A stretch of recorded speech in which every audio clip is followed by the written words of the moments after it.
Bem, gente, no módulo 2, nós vamos falar sobre os princípios contábeis, ok?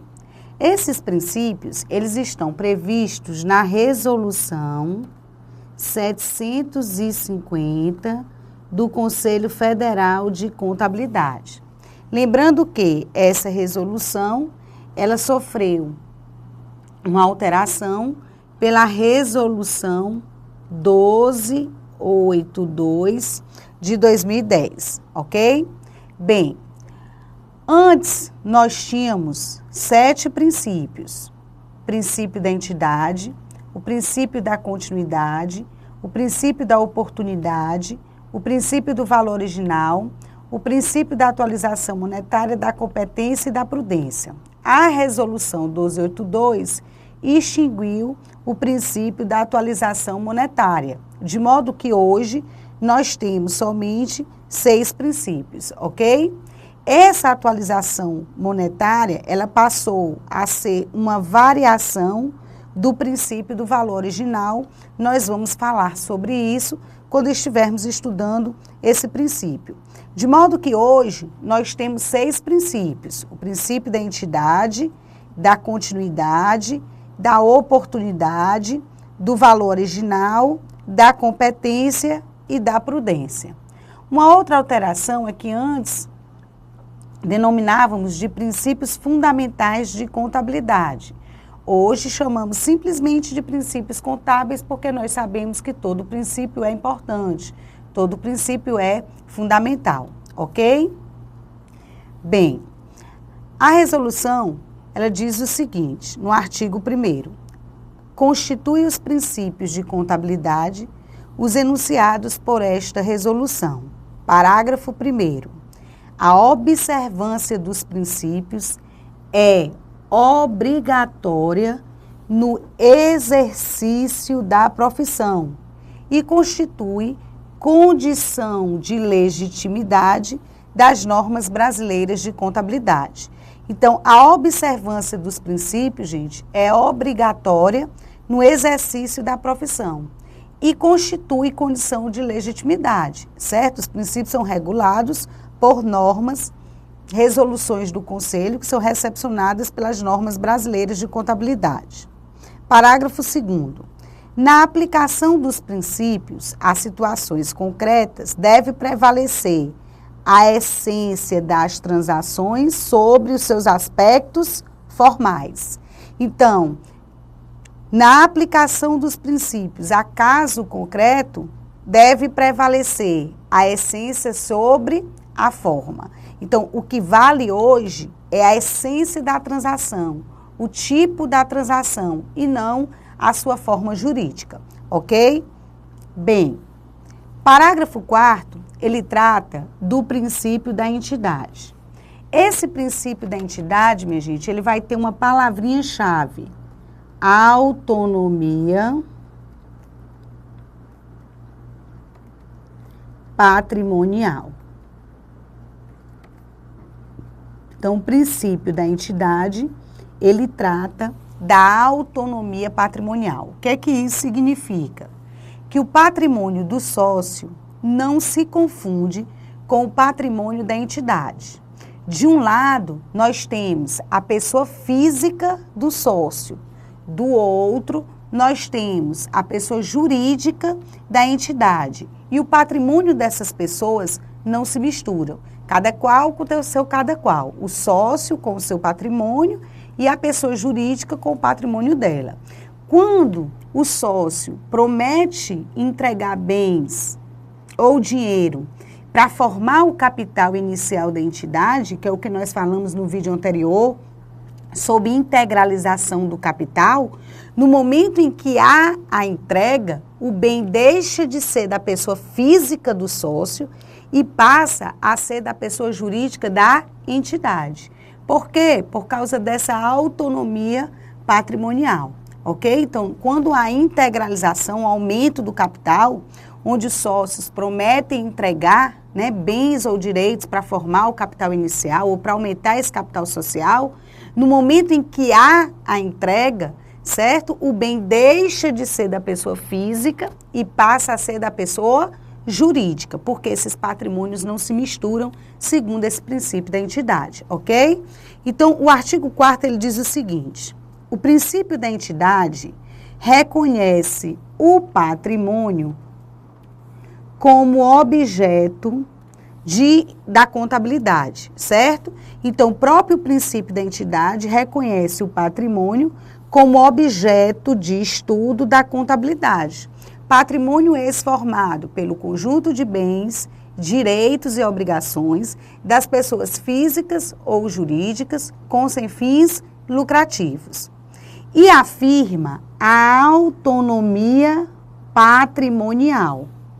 A necessidade da diferenciação de um patrimônio particular no universo dos patrimônios existentes, independentemente de pertencer a uma pessoa, um conjunto de pessoas, uma sociedade ou instituição de qualquer natureza ou finalidade, com ou sem fins lucrativos. Então, o que é que preza o princípio da entidade? A necessidade da diferenciação de um patrimônio particular no universo dos patrimônios existentes, ou seja, o patrimônio da pessoa física não se confunde com o patrimônio da pessoa jurídica, ok? Isso é autonomia patrimonial. O parágrafo único desse princípio, gente, ele é importantíssimo. Ele diz o seguinte, ó: o patrimônio pertence à entidade, mas a recíproca não é verdadeira. O patrimônio pertence à entidade, mas a recíproca não é verdadeira. Gente, o meu carro, ele me pertence, certo? O patrimônio pertence à entidade, né? O patrimônio, o carro, pertence à Germana, mas a recíproca não é verdadeira. A soma ou agregação contábil de patrimônios autônomos não resulta em uma nova entidade, mas numa unidade de natureza econômico-contábil. Importantíssimo. O princípio está afirmando que a soma ou a agregação de patrimônios autônomos não vai resultar em uma nova companhia, porque aqui nós não estamos tratando do processo de fusão. Na fusão é onde há a união de patrimônios para a constituição de uma nova empresa, certo? Ele está dizendo aqui que a soma ou agregação de patrimônios não vai resultar em uma nova entidade, e sim em uma unidade de natureza econômico e contábil. Aqui nós poderíamos citar como exemplo, gente, o processo de consolidação. Consolidação das demonstrações contábeis, certo? Vamos incluir aqui uma paginazinha para que eu possa explicar para vocês. Pense aí numa companhia A, que é uma empresa controladora, certo? Essa companhia A, ela participa de outras empresas, B, C, D e E, certo? Cada uma dessas pessoas jurídicas, elas são autônomas e independentes. Ou seja, a companhia A é uma pessoa jurídica, diferente da companhia B, diferente da companhia C, ok? A participa de B e tem controle sobre o B. A participa de C e tem controle sobre C, certo? Mas são pessoas jurídicas diferentes. Por serem pessoas jurídicas diferentes, no final do exercício, cada uma dessas pessoas jurídicas vai elaborar suas próprias demonstrações contábeis. A companhia B vai elaborar suas demonstrações. A companhia C vai elaborar suas demonstrações. A companhia E vai elaborar suas demonstrações. E a companhia A também. A companhia A também elabora as suas demonstrações contábeis. Acontece que essa companhia A, além de elaborar a sua demonstração, ela vai elaborar uma outra demonstração chamada de demonstração contábil consolidada. Nessa demonstração contábil consolidada, a companhia A ela vai somar o seu patrimônio com o patrimônio de B, com o patrimônio de C, com o patrimônio de D, com o patrimônio de E. O objetivo dessa demonstração consolidada é gerar mais uma informação contábil. O objetivo desse consolidado é mostrar a riqueza do grupo e as transações desse grupo com terceiros.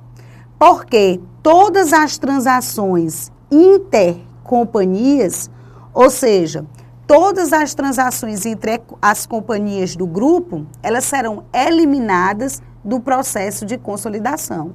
Então, ao somar o seu patrimônio com o patrimônio de B, com o patrimônio de C, com o patrimônio de D, não surge nesse momento uma nova entidade, e sim uma unidade de natureza econômico-contábil. O objetivo aqui é gerar mais uma informação contábil, mostrar para o usuário a riqueza do grupo e as transações desse grupo com terceiro, já que todas as transações intercompanhias serão eliminadas no processo de consolidação. Então, é como se A sair somando o saldo de caixa, certo? Que ela tem dinheiro em caixa, com o caixa de B, com o caixa de C, com o caixa de D, para apresentar o caixa do grupo.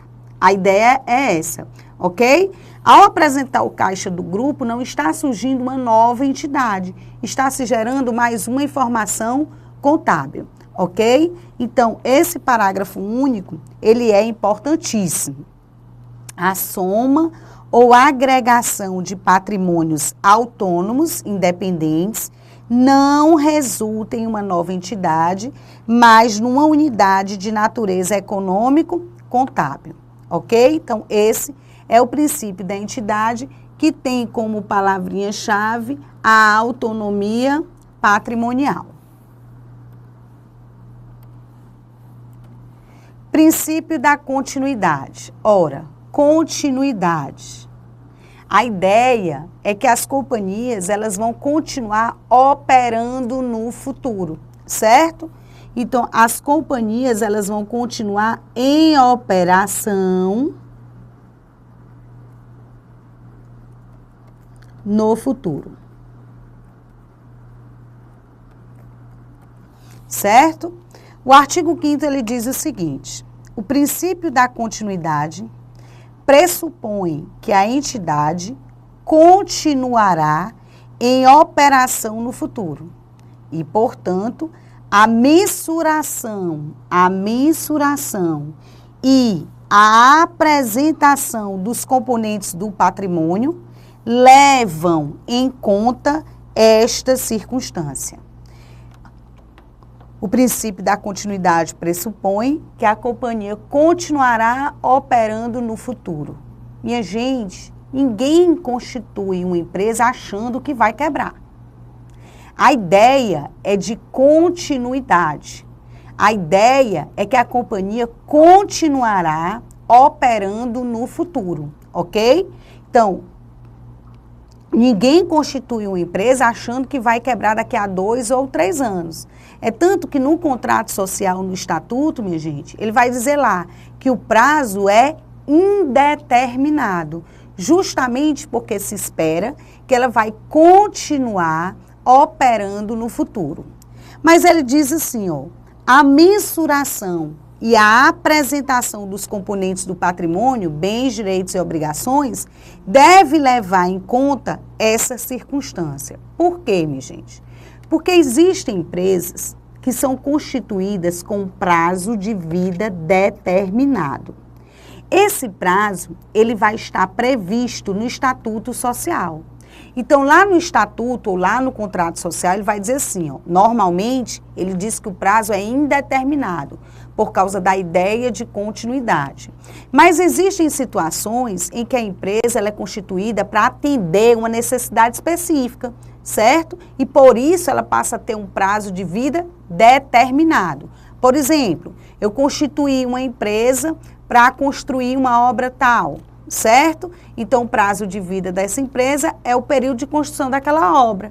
Então, ela foi constituída para atender um fim específico, por isso, ela tem um prazo de vida determinado. Esse prazo de vida, ele vai estar previsto lá no Estatuto Social, no contrato social dessa companhia. Então, vamos dizer que eu e você vamos constituir uma empresa, certo? Nós estamos em agosto de 2014. A empresa ela vai ter um prazo de vida determinado que vai estar previsto no Estatuto. Nós estipulamos que o prazo de vida dessa empresa seria até o dia 31 de dezembro de 2018. Esse é o prazo estipulado no Estatuto, 31 de dezembro de 2018, certo? Aí você vai me perguntar assim, Germana, quer dizer que o fato de ter um prazo determinado fere a continuidade? Não fere a continuidade. A ideia é de vida eterna enquanto dure. Ora, se estamos constituindo empresa hoje, em agosto de 2014, e o prazo de vida é até dezembro de 2018, nós entendemos que ela irá continuar operando até esta data. É por isso que o fato de ter um prazo determinado não fere ao princípio da continuidade. Nós não vamos constituir essa empresa achando que ela vai quebrar em dezembro de 2015, que ela vai quebrar em julho de 2017. Nós entendemos que ela vai continuar operando até dezembro de 2018. Então, o fato de ter um prazo de término previsto não fere a continuidade. Agora, o fato de ter um prazo de término previsto vai influenciar na mensuração e na apresentação dos componentes patrimoniais. Vamos supor que eu faço uma compra a prazo. Eu, pessoa jurídica, faço uma compra a prazo, certo? Em tantos anos. Eu posso reconhecer uma obrigação com prazo de vencimento após dezembro de 2018? Não. Por quê? Porque em dezembro de 2018, a pessoa jurídica vai deixar de existir. Então, o fato de ter um prazo previsto não fere a continuidade. A ideia é que nós vamos continuar operando até dezembro de 2018. Nós não esperamos quebrar antes disso. Então, o prazo não fere a continuidade. Porém, vai influenciar na apresentação e na mensuração dos componentes. Porque eu não posso reconhecer uma dívida após dezembro de 2018. Eu não posso reconhecer um direito que será exercido em 2019, por exemplo, ou seja, após dezembro de 2018, porque em dezembro de 2018 a companhia vai deixar de existir. Entenderam, gente? Então ele diz aqui, ó, a continuidade pressupõe que a entidade vai continuar operando no futuro. A ideia é de continuidade. É um prazo de vida indeterminado. Porém, nós sabemos que existem empresas que são constituídas com prazo de vida determinado, previsto no estatuto ou no contrato social. O fato de terem um prazo determinado não fere a continuidade. A ideia é de vida interna enquanto dure, certo? Até aquela data. Mas fere, mas influencia a quantificação dos componentes patrimoniais, ok? A mensuração e a apresentação desses componentes. Esse é o princípio da continuidade. Princípio da oportunidade. O princípio da oportunidade, ele tem duas palavrinhas-chave. A tempestividade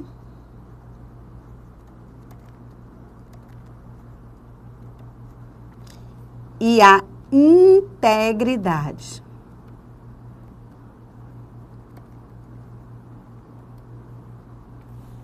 Tempestividade e integridade, ok? São as palavrinhas-chave do princípio da oportunidade. Tempestividade e integridade. O artigo 6º, ele diz o seguinte: o princípio da oportunidade refere-se ao processo de mensuração e apresentação dos componentes patrimoniais para produzir informações íntegras,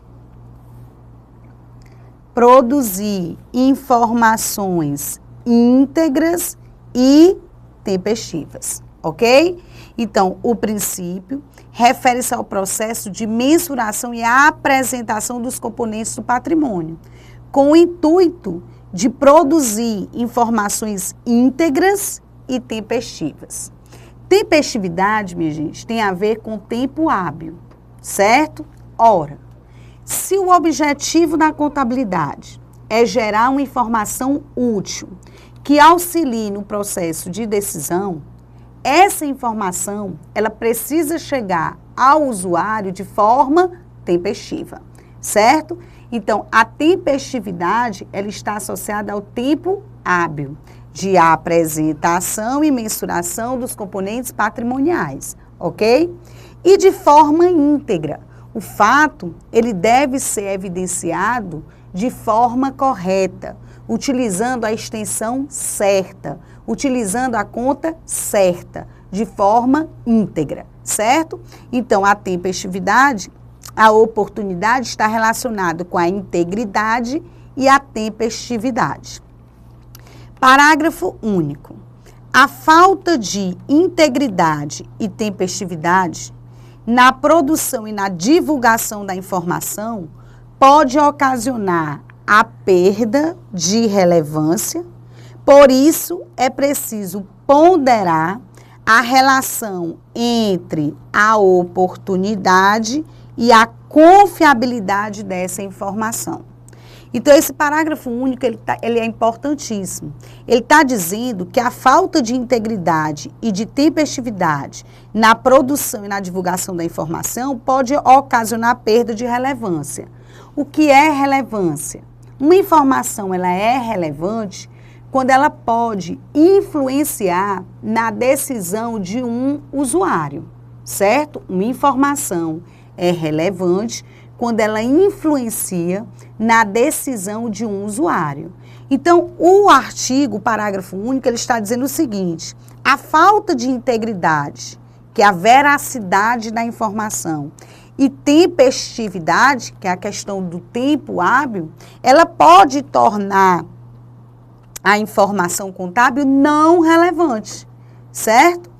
Por isso, é preciso ponderar a relação entre a oportunidade e a confiabilidade da informação. Minha gente, eu nem posso demorar demais para registrar um fato, porque senão ele perde importância, nem eu posso me antecipar demais para registrar esse fato, porque senão ele pode não ser confiável, certo? Então, o que é que o princípio determina? Que faça uma ponderação, certo? Entre a oportunidade e a confiabilidade da informação, ok? Então, o princípio da oportunidade, ele vai ter como palavrinha-chave a tempestividade e a integridade. Os fatos, eles devem ser registrados de forma íntegra, de forma correta, deve ter uma representação fidedigna, fiel desse fato e de forma tempestiva, certo? De modo que a informação seja relevante ao usuário, ok? Possa influenciar na sua decisão. Para isso, ela precisa chegar ao usuário de forma correta e de forma tempestiva, em tempo hábil para que ele possa utilizá-la na sua tomada de decisão, certo? Então, o princípio da oportunidade trata da tempestividade e da integridade da informação contábil. Da apresentação e mensuração dos componentes patrimoniais, né, que influencia na informação contábil. Princípio do valor original. O princípio do valor original, ele vai ter como palavra-chave o custo de aquisição.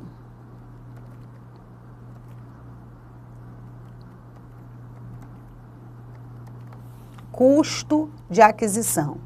Essa é a ideia central do princípio do valor original, certo? O artigo 7º, ele diz o seguinte: o princípio do registro pelo valor original determina que os componentes do patrimônio devem ser inicialmente registrados pelos valores originais das transações. Então, ele diz que os componentes do patrimônio devem ser inicialmente registrados, contabilizados pelo seu custo de aquisição, que representa o valor original da transação, expresso em moeda nacional, certo? Por exemplo, vamos supor que você vá numa concessionária de veículo comprar um carro, certo? Aí quando você chega lá, o valor do carro é 15 mil. Aí você negocia, esse carro sai para você por 12 mil. Esse veículo, ele vai entrar no teu patrimônio por 15 mil ou por 12 mil? Ele vai entrar no seu patrimônio por 12 mil. Esse foi o valor original da transação. Esse foi o seu custo de aquisição. Foi o valor que você pagou pelo veículo.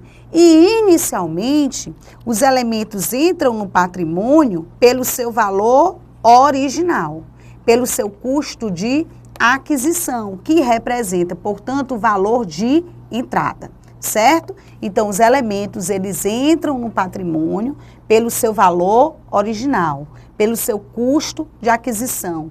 No momento da compra, não interessa o valor de mercado. O que interessa é o valor que você paga pelo bem, que corresponde ao seu custo de aquisição, ok? Os seguintes bases de mensuração devem ser utilizadas em graus distintos e combinados ao longo do tempo de diferentes formas. Esse custo histórico, minha gente, é sinônimo de custo de aquisição. Custo de aquisição. Essas definições do que é custo histórico, do que é custo corrente, do que é valor realizável, é um decoreba que vem caindo demais nas provas, certo? Então, você vai pegar o materialzinho de vocês e vai ficar lendo, para absorver esses conceitos, certo? Não vou me prender muito a esses conceitos agora, porque nós vamos tratar mais detalhadamente desses assuntos quando a gente estiver estudando os critérios de avaliação do ativo e do passivo, que é mais fácil de visualizar, até porque você vai ter mais maturidade para receber a informação. Mas, por enquanto, você vai ler, certo? E na prova, se cair o decorebazinho, você vai lá e responde a questão, ok? Mas o custo histórico, ele corresponde ao custo de aquisição. Aí ele diz o seguinte, ó, os ativos, valores pagos ou a serem pagos em caixa ou equivalente de caixa. Então, o custo histórico corresponde aos valores pagos, corresponde ao custo de aquisição. Poxa vida. Ao custo de aquisição. Então, ativos, valores pagos ou a serem pagos em caixa ou equivalente de caixa, ou pelo valor justo dos recursos que serão entregues para adquiri-los na data da aquisição. Passivos, valores dos recursos que foram recebidos em troca da obrigação, ou, em algumas circunstâncias, pelos valores em caixa ou equivalente de caixa, os quais serão necessários para liquidar o passivo no curso normal das operações, certo? Pagar a dívida, ok? Então, o custo histórico corresponde ao custo de aquisição. Variação do custo histórico.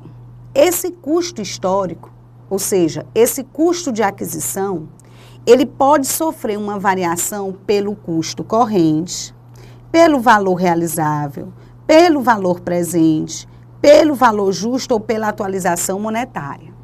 É por isso, minha gente, que eu disse a vocês que os elementos, eles entram no patrimônio inicialmente pelo custo de aquisição. Mas esse custo de aquisição, posteriormente, ele poderá sofrer uma variação. E essa variação, ela pode ser causada pelo custo corrente, pelo valor realizável, pelo valor presente, pelo valor justo ou pela atualização monetária. A atualização monetária, que era um princípio, agora representa uma variação do valor original, ok? Então, os elementos entram pelo custo de aquisição, que é o seu custo histórico, e posteriormente eles podem sofrer uma variação. Essa variação, ela pode ser causada por um desses elementos, ok? Então, no próximo vídeo nós voltaremos ainda tratando desse assunto. Até lá!